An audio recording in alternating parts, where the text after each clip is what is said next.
ആരും കുറ്റപ്പെടുത്തത്തില്ലല്ലോ. അല്ലെങ്കിൽ പറ, ഞാൻ പറഞ്ഞ എന്തെങ്കിലും തെറ്റുണ്ടോ? ദേവിയേട്ടത്തെ ആട്ടിയില്ലേ ചന്ദ്രലേഖ? എസ് എ റൂബി അച്ഛനോട് ചിലതൊക്കെ ചോദിച്ചില്ലേ? എന്റെ മനോഹര, എന്തൊക്കെയാടാ ഞാൻ ഈ കേൾക്കുന്നത്? എന്താടാ ഇതിന്റെയൊക്കെ അർത്ഥം? എന്റെ അമ്മ, എനിക്കൊന്നും അറിയത്തില്ല. കുഴപ്പം വല്ലതും കാണിച്ചു വെച്ചിട്ടുണ്ടോ മനോഹരേട്ടാ? എനിക്ക് ജീവിതത്തിലെ ഒരേ ഒരു അബദ്ധേ പറ്റിയിട്ടുള്ളൂ. ഓ, എന്നെ കെട്ടിയതാവും. മനസ്സിലാക്കി കളഞ്ഞല്ലോ. പിന്നെ എന്തിനാ എന്റെ നാവിന്ന് തന്നെ അത് കേൾക്കാൻ ആഗ്രഹിച്ചത്? അച്ഛാ, ഞാനൊന്ന് കുളിച്ചിട്ട് വരാം. ഭരണ വീട്ടിൽ നിന്ന് വന്നല്ലേ. തൊടാതെ പോടി. ആരും തൊടാമേ.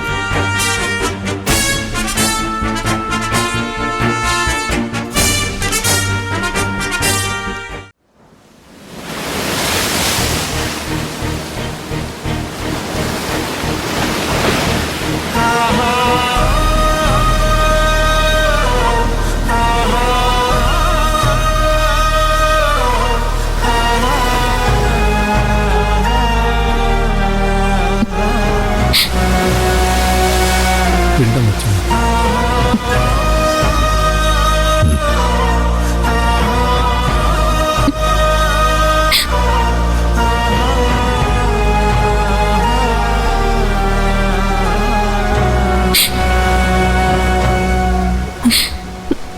എന്നാലും അമ്മയും മുത്തശ്ശിയും വന്നില്ലല്ലോ അച്ഛാ. വരണ്ട മോളെ, അവര് നമ്മുടെ കൂടെ വരാതെ വേറെ അമ്പലത്തിൽ പോയിരിക്കുമല്ലേ ബലിയിടാൻ. അവരുടെ ഇഷ്ടം പോലെ നടക്കട്ടെ. എന്റെ പൊന്നുമോൾ വിഷമിക്കട്ടെ. എന്റെ സുതിമാന്റെ ആത്മാവ് മോടെ അടുത്തേ വരും.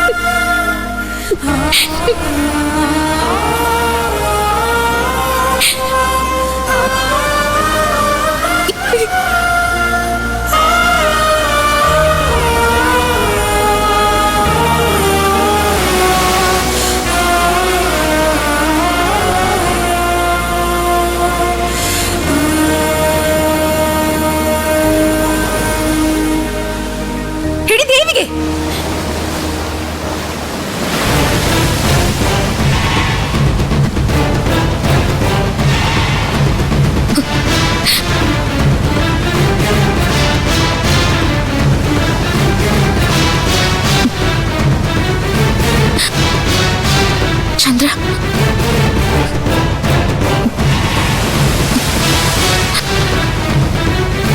അതേടി ചന്ദ്രലേഖ തന്നെ. മോളെ, ദേവി ഇതിവിടെ പ്രശ്നമൊന്നും ഉണ്ടാക്കരുത്. ഇവിടെ ഒരു ബലികർമ്മം നടക്കുക. ഇതുപോലൊരു കർമ്മം ഇന്ന് ഞാനും ചെയ്യേണ്ടതാ, എന്റെ അച്ഛന് വേണ്ടി. അത് ഞാൻ മാറ്റിവെച്ചതാ. എന്റെ അച്ഛന്റെ പട്ടടയിൽ നിന്ന് ഒരു പിടി കനലുകൾ വാരിയിട്ടത് എന്റെ നെഞ്ചിനുള്ളിലേക്ക്. നീ കൊന്ന എന്റെ അച്ഛന് വേണ്ടി ഞാനൊരു ശപഥം എടുത്തിട്ടുണ്ട്. അടുത്ത കർക്കിടകത്തിന് എന്റെ അച്ഛന് ഞാൻ ബലിയിടും.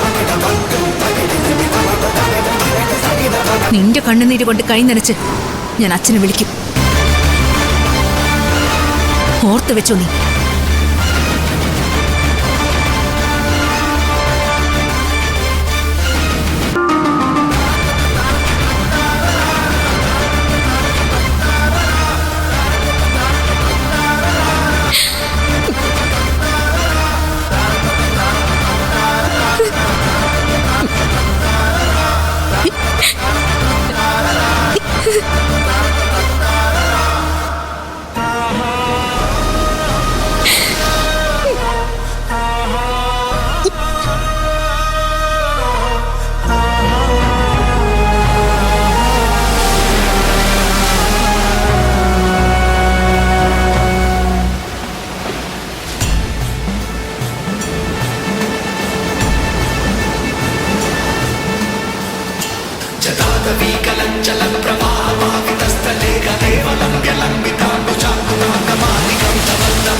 ഇന്നോളൂ കിണ്ടി ഇഞ്ചിനെ എടുത്തോളൂ. ഗർഭമുതലണിയും ഭസ്മം എടുത്ത് പ്രാർത്ഥിച്ചു.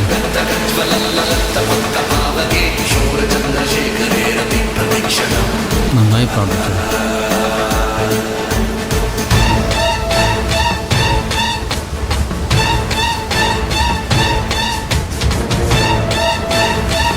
ഇവിടെ സമർപ്പിക്കുക.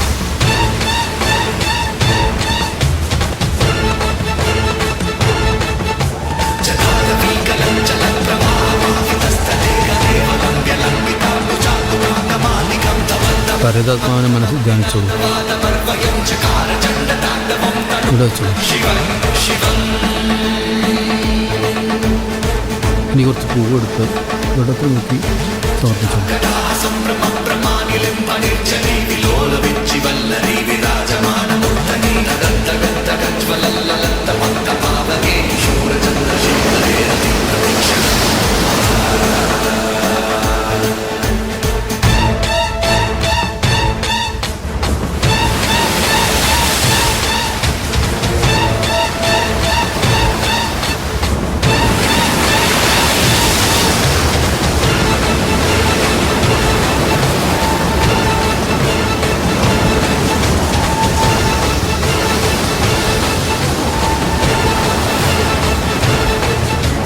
അടുത്ത കർക്കിടകത്തിന് നമ്മൾ ബലിയിടാൻ വരുമ്പോ ദൈവിക നമുക്കൊപ്പം ഉണ്ടാവണം. ഇന്നവൾ സ്തുതിക്ക് ബലിയിട്ടു.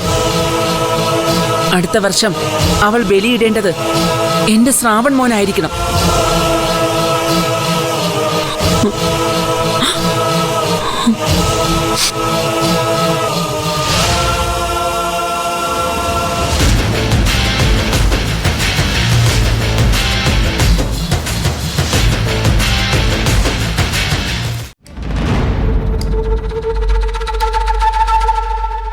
സ്വാമി, വണ്ടി തിരിച്ചിട്ട്.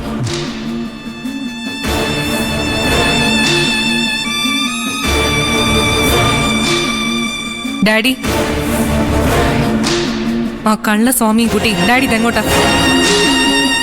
ഞാനൊന്ന് പുറത്തോട്ട് പോവാ. അതെങ്ങോട്ടാണെന്നാ ചോദിച്ചത്. അല്ല, ഈ പോകുന്ന സ്ഥലത്തിന് പേരൊന്നുമില്ലേ? പേരും അഡ്രസ്സും ഒക്കെ കാണും, പക്ഷെ പറയാൻ എനിക്ക് സൗകര്യമില്ല. ഇങ്ങനെ ആരെയും അറിയിക്കാതെ സ്വാമി ഓരോന്ന് ഓതി തരുന്നത് വിശ്വസിച്ച് ഓരോന്ന് ചെയ്ത് കൂട്ടിയതിന്റെ ഫലമാ ബാക്കിയുള്ളവരും കൂടി ഇപ്പൊ അനുഭവിച്ചുകൊണ്ടിരിക്കുന്നത്. അതുകൊണ്ട് എനിക്ക് അറിഞ്ഞേ പറ്റൂ. ഡാഡി എവിടേക്കാ പോകുന്നേ? നീ കരുതുന്ന പോലെ ആരെയും കാണാനില്ല ഞാൻ പോകുന്നത്. കുറച്ച് മനസ്സമാധാനം കിട്ടാൻ. ആഹാ, അത് കൊള്ളാലോ. എവിടെയാ ഈ പറഞ്ഞ മനസ്സമാധാനം കിട്ടുന്നേ? അല്ല, എന്നോട് കൂടെ ഒന്ന് പറയേ, ഞാനും വരാം. എനിക്കും വേണ്ടത് കുറച്ച് മനസ്സമാധാനമാ. എനിക്കത് പിന്നെ വേണ്ടുവോളം ഉണ്ട്. കാരണം എന്താന്നറിയോ? എന്റെ മനസ്സ് ശുദ്ധ. അക്ഷര, നിന്നോടൊരു തർക്കത്തിനോ വഴക്കിനോ ഉള്ള മാനസികാവസ്ഥയിലല്ല ഞാൻ.